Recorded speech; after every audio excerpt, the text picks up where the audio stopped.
Don TV நேயர்கள் அனைவருக்கும் இனிய காலை வணக்கம். மீண்டும் ஒரு கதைவழி அறமொழியின் ஊடாக உங்களை சந்திப்பதில் மகிழ்ச்சி அடைகின்றேன். இன்று மாறாத வடு என்ற ஒரு தலைப்பிலே சிறு கதையொன்றை உங்களுடன் பகிர்ந்து கொள்கின்றேன்.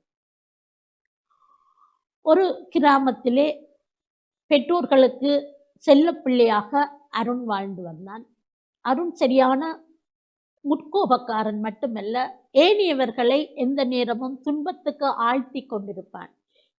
பெற்றோர்கள் இருவருமே வேலைக்கு செய்வதனால் அவர்கள் அந்த பாட்டன் பாட்டியுடன் இருந்து வளர்ந்து வருபவர்.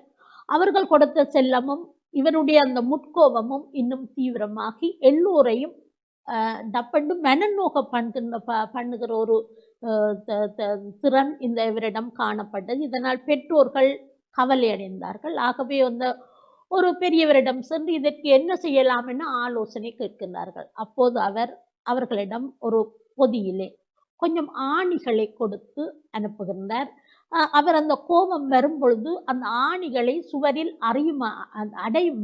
அறையுமாறு கூறி வருகின்றார்.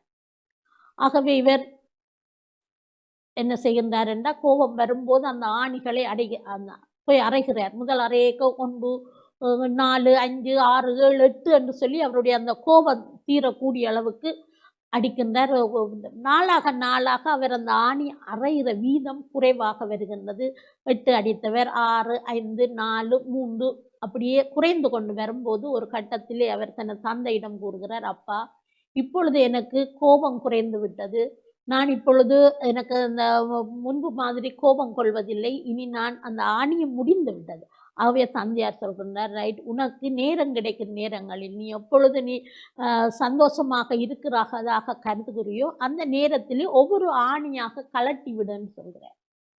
ஆகவே இவனும் அந்த தனக்கு நேரம் கிடைக்கும், தான் சந்தோஷமாக ஆறுதலாக இருக்கிற நேரங்களிலே அந்த ஆணிகளை கலட்டி விடுகின்றார். கலட்டி முடிந்ததும் தந்தையிடம் வந்து சொல்கின்றார், அப்பா, நான் அந்த ஆணிகள் எல்லாவற்றையும் கலட்டி விட்டேன். அப்போது அந்த சுவரை பார்த்த தந்தை சொல்கின்றார், ரைட், நீ ஆணிகளை கலட்டி விட்டாய். இதில் இருக்கின்ற அந்த வடுக்கள், அந்த மறைகளை உன்னால் கலட்ட முடியுமான்னு கேட்கின்றார். அவரால் அந்த கரைகளை போக்க முடியாது, அந்த வடுக்களை போக்க முடியாது. ஆகவே அன்பானவர்கள், நாங்களும் என்ன செய்கின்றோம் என்றால் மற்றவர்களை காயப்படுத்துகின்றோம்.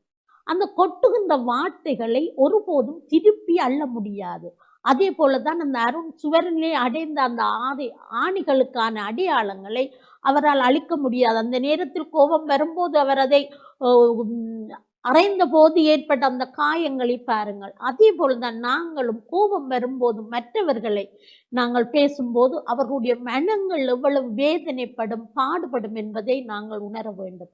ஆகவே ஒவ்வொரு பிள்ளைகளும் நாங்கள் கோபம் வரும்போது நாங்கள் அவற்றை, அந்த கோபங்களை நாங்கள் தணிப்பதற்கான செயற்பாடுகளில் ஈடுபட வேண்டும். ஏனென்றால் கோபம் எங்களுக்கு இன்னும் சொல்லுவாங்கள்ல, கோபம் பாவத்தை தேடும் என்று சொல்வார்கள். ஆகவே நாங்கள் அந்த கோபத்தை விட நாங்கள் அன்பாக மற்றவர்களுடன் இருக்க வேண்டும். மற்றவர்களுடைய மனத்தை நாங்கள் முடியுமானவரை துன்புறுத்தாமல் பார்த்து கொள்ள வேண்டும்.